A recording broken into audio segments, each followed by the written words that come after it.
So you'll see they have actually put medieval walls up, which is a little worrying. And I think they're building Renaissance walls. So it's a good thing I've just done a little bit of damage in case they were planning on building anything. I've slowed them down. If they have started a wall project and you damage the walls, it does nothing. If you haven't started though, so the walls haven't started to increase, that's when damaging the walls really makes a difference, because you can only start a wall project if the city is on full fortification strength. So any little damage, just a little chip in the wall, that's enough to offset the entire wall building. Oh, that knight took a lot of damage, but okay, yeah, these units are going to take a hammering, but they're doing the pillaging and we're bringing down the city strength. Okay, this is where Moksha is going to be brilliant. I'm going to bring my knight back, heal for 1 turn, and suddenly I can just bring them straight back into the fold. It's going to be brilliant. We're pillaging, we're getting all kinds of faith. That means I can get another great general in. That's really, really handy. I wish they didn't like run out of movement the turn you bought them. I always find that really annoying. How much is this? Musket. Lots of damage. Yes. Oh, punches straight through. That's what we like to see. And we can go Corsair, 1 pillage. Do I take down the walls? No, you know what? I'm going to just move to there, get the siege, and then we'll bring the knight across next turn. But this is good. We actually got ourselves into a little position where we can just take advantage of this. And 1 more pillage. I reckon we have line inventory sorted. In itself, that is good as well. We're going diplomatic service to unlock the spy. And I'm going to go humanism, because this card exists. 4 engineer points per turn, and then 2 engineer points for every workshop. Let me tell you now, I've got pretty much every workshop. In fact, I'm just going to nab that engineer, and we can get Imhotep with my faith as well. That works really well when you need terracotta army boosted really quick, and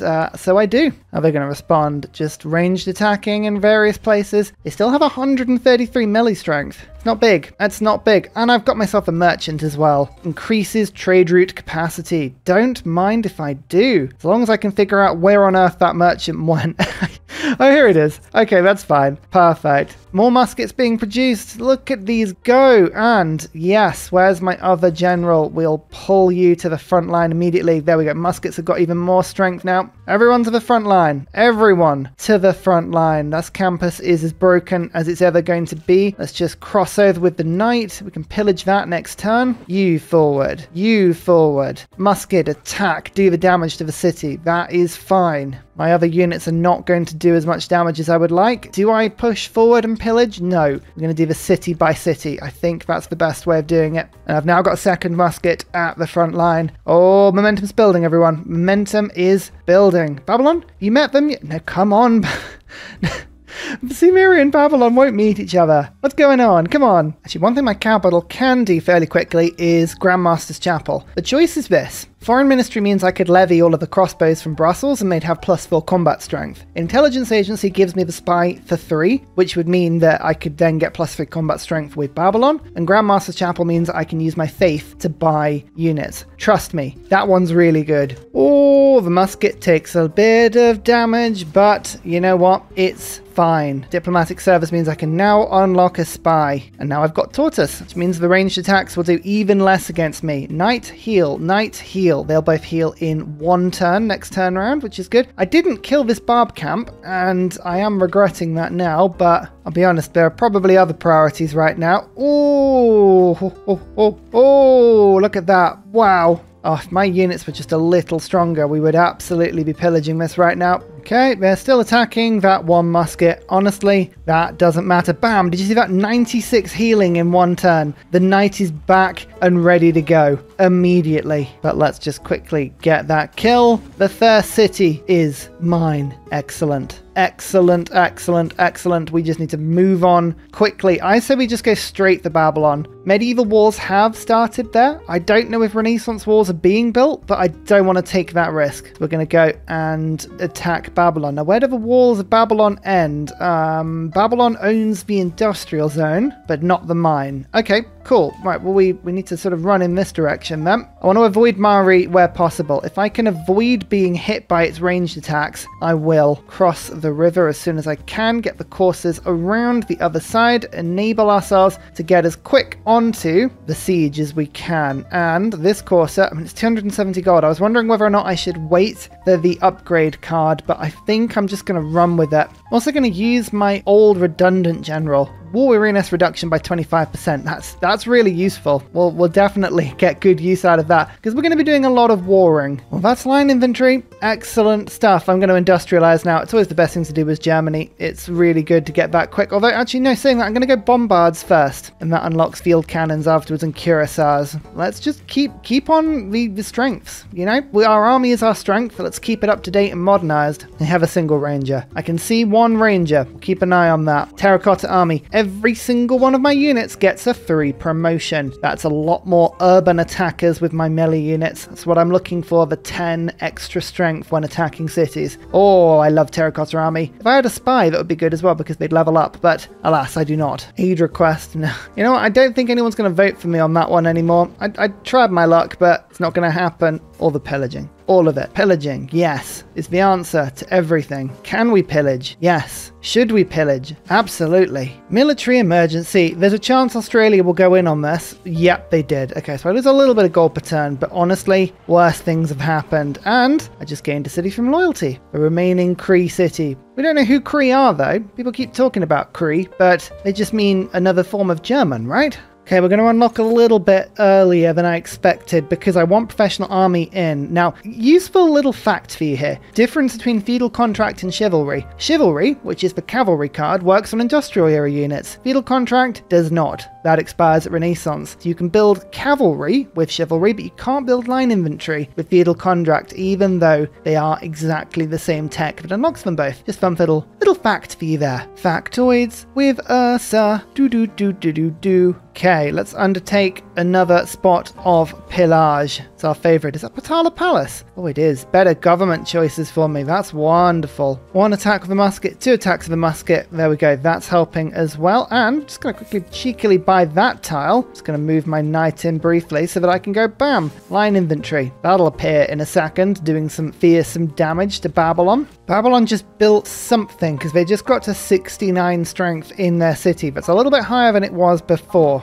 Don't entirely know what that was. Could be a cavalry, could be a line infantry, something like that. Whatever it is, we care not for it. It doesn't bother us because we are still upgrading my units. Undertaking in a spot of pillage. There we go. Babylon's slightly weaker now. And 1, 2 attacks. We should take the city next turn. Grandmaster's Chapel as well. Okay, this is also quite unique because now we can just buy new units right on the border with the AI. Bombard is something I'm looking at. 55 bombard strength, and I can just move them and then move and fire with my Great General pretty much the same turn they get made, which is pretty good. Yeah, these things are difficult to build. So there we go. The bombard, we can actually move it out next turn and start firing at Mari for some really good damage. And a charge of Imhotep gives me Mausoleum. Any game, doesn't matter what victory condition you're going for, just put a charge of Imhotep into the Mausoleum. 1 science, 1 faith, 1 culture, and all coast tiles. Doesn't even matter. You get an engineer additional charge, and that means that any engineer you get with Germany activates 1 time more. It's beautiful. One thing I do need to be very careful on now, though, is gold. Pillaging is basically my entire economy, especially whilst I'm upgrading my troops. We're making some commercial hubs and the like where we can, but pillaging is basically our entire economy. So we need to make sure we actually get all the pillaging we can. Humanism. So we've got professional army. We're still upgrading units. Chivalry. I don't really need any more units, to be absolutely honest with you. I could get conscription in now. Oligarchic legacy. Still using all of these cards. They're all pretty useful. What I do want, though, is invention. So many engineering points. I've got nobody really competing with me for engineers, though.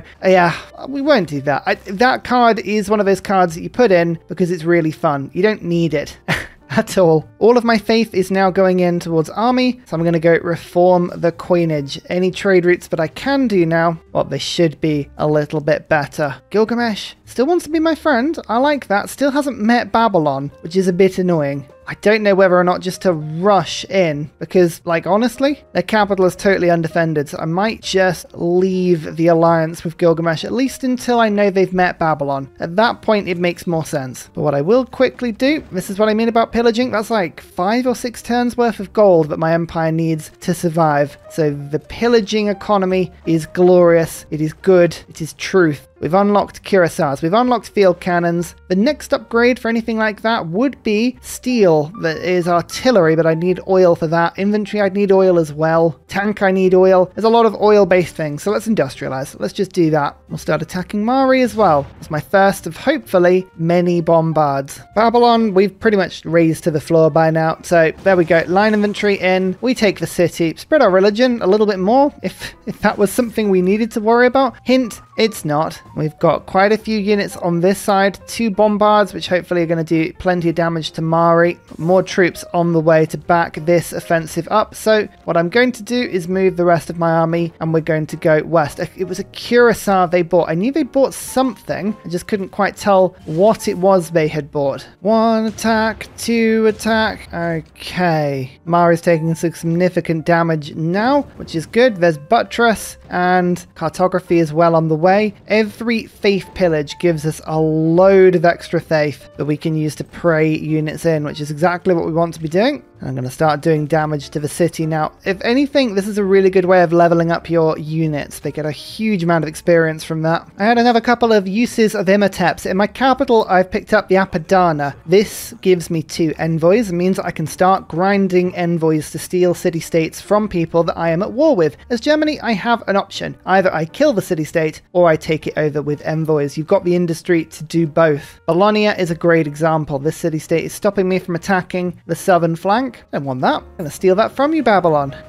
Smear a score for doing that as well. Babylon did manage to kill one of my bombards, but I left it there deliberately because I'm praying one in every turn, so it doesn't matter. Look at that! Vesuvius exploded again and took out both my holy sites. That's the 3rd time that's happened. Am I really regretting putting it there? Yes. Was I lured in by the +2 faith next to a natural wonder? Yes, I was. There's Alhambra, though. I was saying before that I was stretched and couldn't choose between a bunch of different military policy slots. Well, now I've got a bonus one, so it doesn't matter. I can get them all. So there's the invention card. Is it really that essential to this particular playthrough? No. I just love playing Invention Germany. Just keep an eye on this. 25 engineering points per turn. I can tell you already, I feel like that is underselling how many we're going to get. Hello, Zanzibar. I'm going to declare war on you now. Hee. Spot of pillage. Only 47 strength in this city. You're going to need a little bit more than that. 1, 2, 3 bombard strikes. I think we should have the strength to take Mari out this turn. Look at all these cavalry attacks. Oh, I should have pillaged that tower before I left. Never mind. The cities are falling. They are crumbling at a rapid pace, and I'm going to move Moksha forward next turn. This cavalry is going to heal this turn. Look at this. If you're not going to stick a wall up in a city, then you have to ask yourself the question, do you even really want to keep the city? Well, bam. Batala Palace is mine, and my government gets even bigger. Bologna is now on side, by the way. I did, in fact, steal it, and I've got another cavalry just walking around the back of Babylon to do some pillaging from the other direction. Can I just assume that they don't mind? Moksha, move forward. Make sure in 5 turns that I have another healing point. And we're now starting to pick up Depredation Cavalry. Possibly my favorite promotion in the game. Like Cavalry with Depredation, they can pillage using only 1 movement cost, which is huge. Being honest with you, my spy is unlikely to get to Babylon before we actually end up knocking them out. 7 turns? I'll send 1 spy. There can be no harm in it to Tutul. Right in the middle. There's a chance that my single cavalry could destroy one of the southern cities. That's all good. Oh, do you remember I said 25 engineering points? Up to 48 now. 48 per turn, and that's with no projects going on. Ah, lovely. And we're up to nationalism. This lets me have another spy, which is good, but also lets me make cores, which is a +10 combined strength unit. It's lovely. Zanzibar's walls are already down, and we're shooting them, and yeah, that was quick. We're down to 1 turn's worth of gold though, so whatever we do, we need to make sure that we get a good set of kills in now. Not just kills, we need pillage, which luckily I can do here. Bam, 350. I want to make sure that I've always got at least 3 turns, I think, roughly, of gold. Otherwise, I get a little bit close and I start to get a little bit angsty. Cities under siege. Line infantry will start to erode these walls rather quickly. Colossus. I built this because, again, I had an Imhotep charge, but the best bet is the Fredrick capacity, which now goes to I'm starting to get rid of some of my gold deficit temporarily by sending trade routes to Sumeria. Won't last, because the war declaration on Sumeria is incoming. Babylon wants peace. I want your 6 cities. So, you know, between us, I'm sure we'll work something out. I'm also leaving this city to the north. That is the city of Malgium. If you need to know more about it, just go to the peace screen and hover over it. You can see it's a 1 population city with a campus in it. So I'm going to leave that one alone. Hopefully, that will remove itself via loyalty, like we've seen before. It means we won't get the grievances from killing Babylon. To be honest, not that we're really worried about grievances at the moment. We've kind of, you know, that ship has sailed. We like to put the facade up that we care. That's the most important thing. I think we're just going to cavalry attack this city now, get a little bit more experience with my cavalry units so I can level them all up. There we go. Perfect. And now just on to the next. This city has an armory. Amazing. You know what I need? Line infantry. More line infantry. We're just going to start praying it in. I think we're going to kill Fez next. It's too tempting a target. It really is. Bombard, leveling troops up. I need more niter. How are we out of niter already? Well, I know exactly how we're out of niter because I keep upgrading all of my units, but yeah, Fez has an medieval wall, so we need to bring the proper equipment in. This is what these units are for. More engineers. This time it was Filippo, and I rushed Forbidden City in my capital, giving me another government policy slot, so I'm up to 3 now. I've got the military, I've got the diplomacy, and I've got the wild card. Just Big Ben, and I've got all 4. And I also get 2 envoys because my city has Apadana in it. Oh yes, Fez I'm going to kill. There's no easy way of putting this. Vilnius?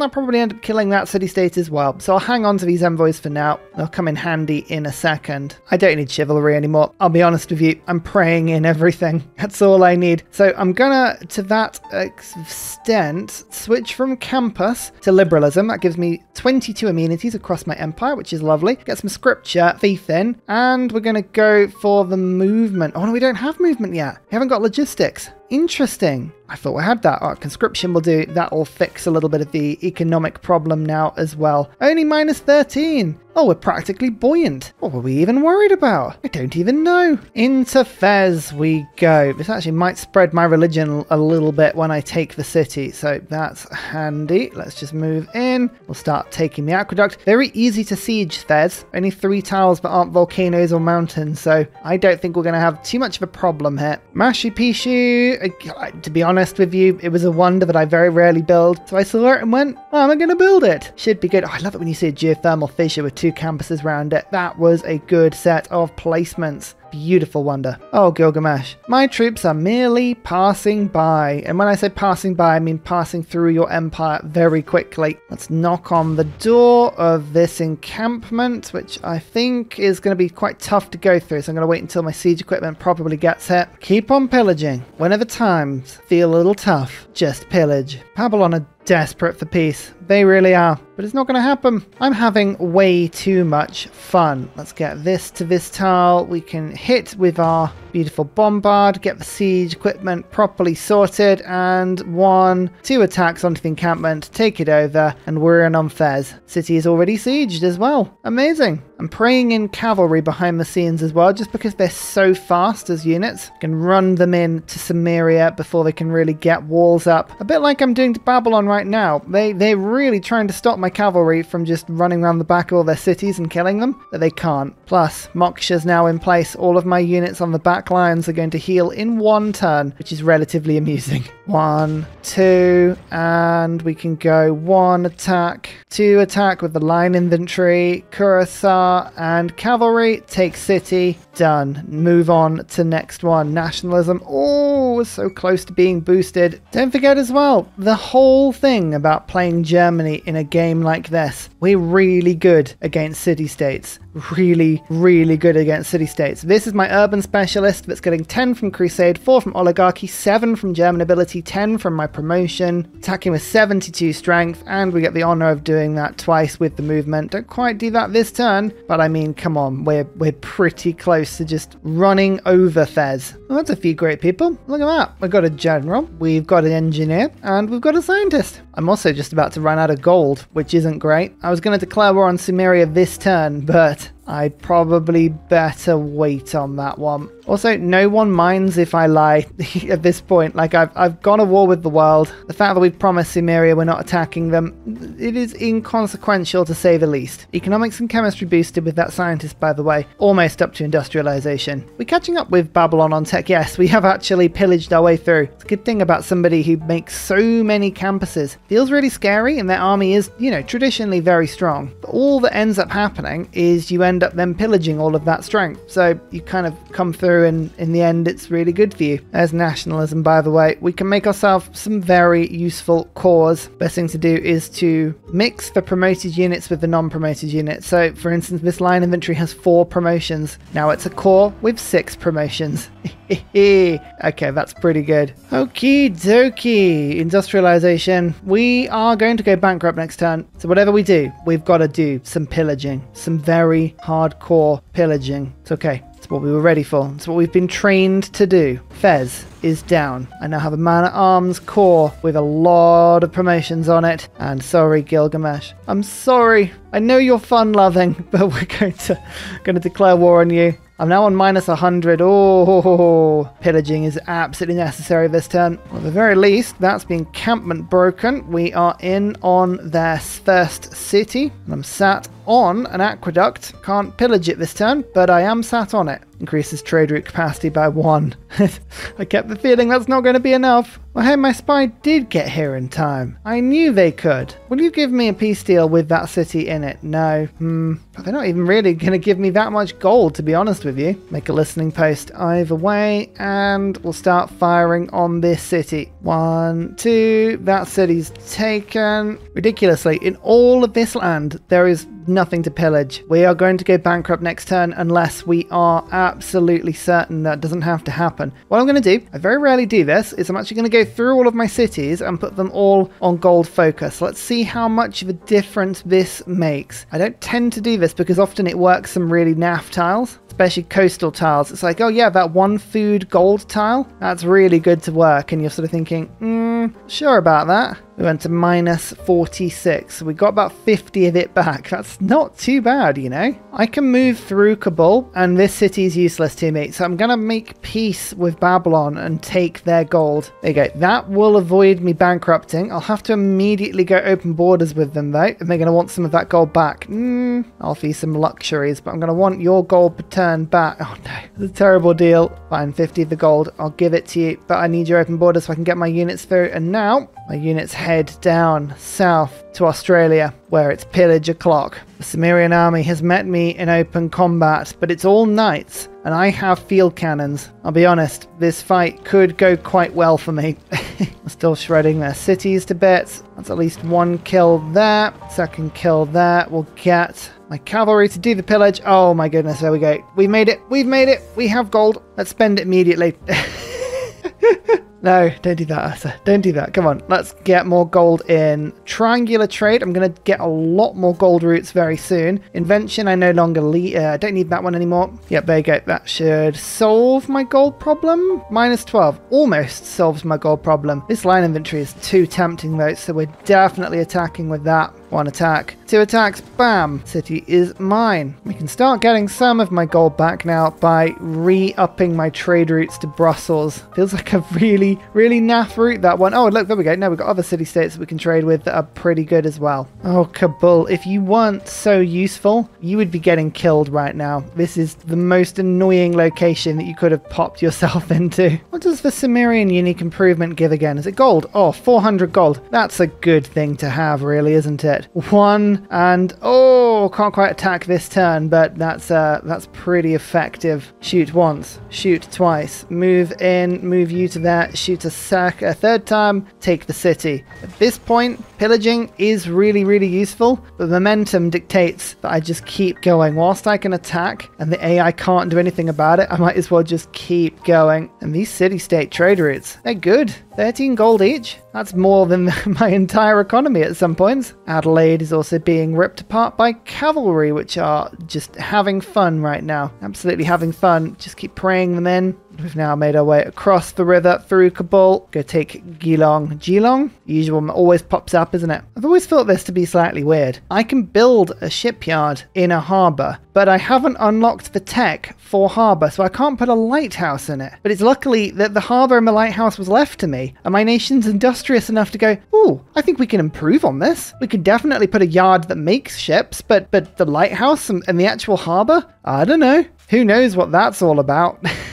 It's so weird. Uruk, desperately building walls. You can see the grey and white tide making its way over, but I'm afraid it's far too little too late. It was quite clear that I was headed in this direction for, I would say, some time. Sipar is taken. Uruk is next. I'm just gonna get ready to do a lot of pillaging here whilst my army moves up. I got Leonardo da Vinci, who gives 3 culture for every workshop, and I had 2 charges because of Mausoleum. He gained me 100 culture per turn. Oh, Leonardo da Vinci in Germany. Is there a better combination? If there is, it's pretty niche. Should we just run in and take the city immediately, or do we pillage? I think we'll just end this now, I think. Let's just go. Oh, that's a misclick. I think I probably could have taken the city that turn. Never mind. Adelaide taken in the south, and now we're off to Melbourne, which I'm just going to bypass and go straight for the delightful and delicious pillaging in the underbelly. I love pillaging. 405 gold for each one. Pretty good. Attack. Attack, attack, attack. 4 attacks from 2 men-at-arms, and the city is mine.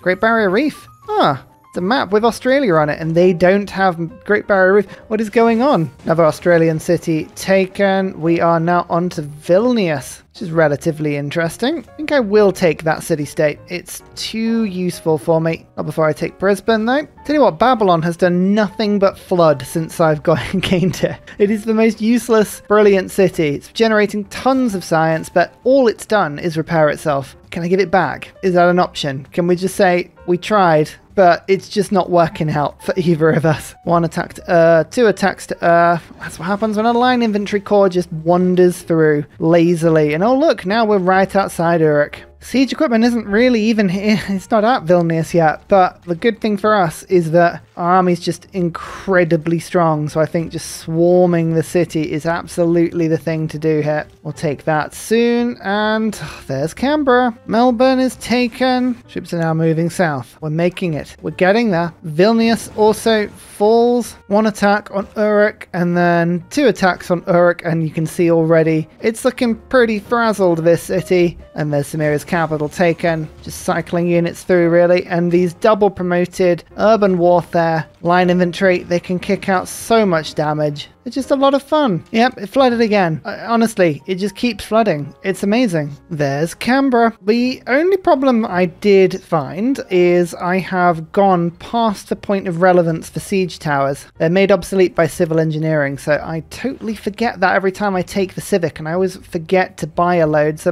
the old siege towers I've got are slowly making their way over, and I do have some siege weaponry. It's just not a great amount of it. So we'll get that. When they do arrive, they blow the walls of cities down very quickly. It's just, you know, getting them to the front line in the first place. But there's Perth.